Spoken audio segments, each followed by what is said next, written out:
इसलिए आचार्य कहते हैं साधु के लिए साधना करना चाहिए, साधनों के चक्कर में नहीं पड़ना चाहिए। जितने अधिक साधन उतनी कम साधना, जितने कम साधन उतनी अधिक साधना। शरीर को जितनी सुख सुविधा दोगे उतनी साधना कम होगी, और जितनी आप साधन कम रखोगे उतने आपकी साधना अच्छी होती चली जाएगी। आजकल साधनों के चक्कर में साधना छूट गई, और जो साधना करते हैं उनकी साधन छूट गई, तब जाकर के साधना होती है। इन सब में उलझे रहोगे तो कभी साधना कर ही नहीं सकते। इसलिए शरीर तो हमेशा सुख चाहता है। कभी इसने क्या नहीं किया, सुख नहीं दिया। एक संस्मरण याद आ रहा है, सुना देता हूँ। उस समय कोने जी में वासना चल रही हो, शायद शीतकालीन वासना चल रही थी। तो आचार्य कुछ विषय जल्दी जल्दी पढ़ाने लगे। तो पूज्य चंद्र सागर जी महाराज कहते हैं, हाँ हमें लगता है मेला दिखाने ले जाओगे। पंचकर्णक था छपारा में, क्या था? तो हमें लगता हाँ, बोले छोटे बच्चों को मेला दिखाने जाना पड़ता ना, आचार्य बोलते।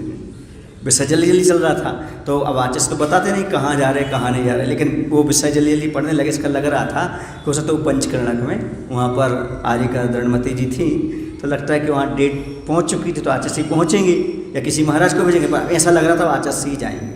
और फिर वहाँ से शीतकालीन वासना के बाद अच्छी ठंडी चल रही थी, कड़ा बिहार हुआ। बिहार हो गया। बिहार होने के बाद ऐसा हुआ कि रास्ते में एक ऐसे ही छोटा सा वो स्कूल कहें या कोई घर सा कहें, वहाँ पर स्थान मिल गया। वहाँ पर रात्रि विश्राम हुआ। विश्राम होने के बाद क्या हुआ कि बाहर थोड़ी धूप आ गई, अंदर जो थे ना शरीर काँप रहे थे, ऐसी ठंडी लग रही थी, शरीर पर कांटे कांटे उठ रहे थे। तो मैंने आचार्य से नमस्तु करके निवेदन किया, आचार्य जी बाहर धूप आ गई। क्या आ गई? बाहर धूप आ गई है, चलें?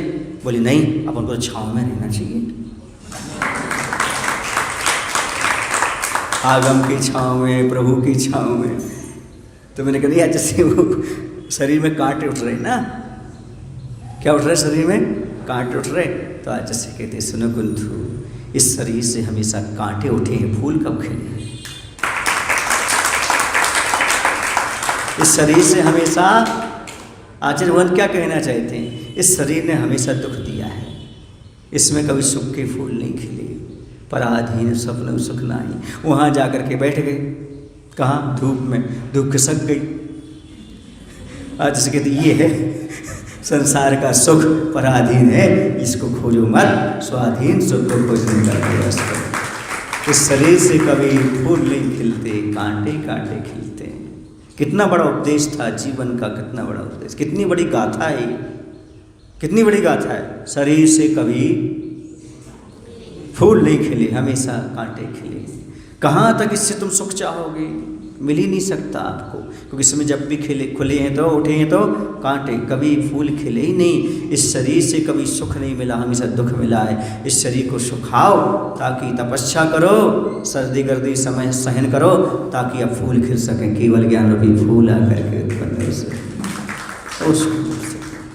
आचार्य भगवान मजाक मजाक में इतनी बड़ी बात कर देते हैं, बाद में समझ में आता है आचार्य क्या क्या बात कहेंगे, है ना। क्योंकि बड़ों की राज है, बड़ों की बात है। जो सामान्य लोगों के होते हैं वो राज होते हैं, जो महाराज बोले तो महाराज होते हैं, और जो बड़े महाराज बोले वो महान राज होते हैं, वो तो महाराज बने ही होंगे। तो ये इस शरीर से क्या खिलते हैं? फूल नहीं खिलते कभी।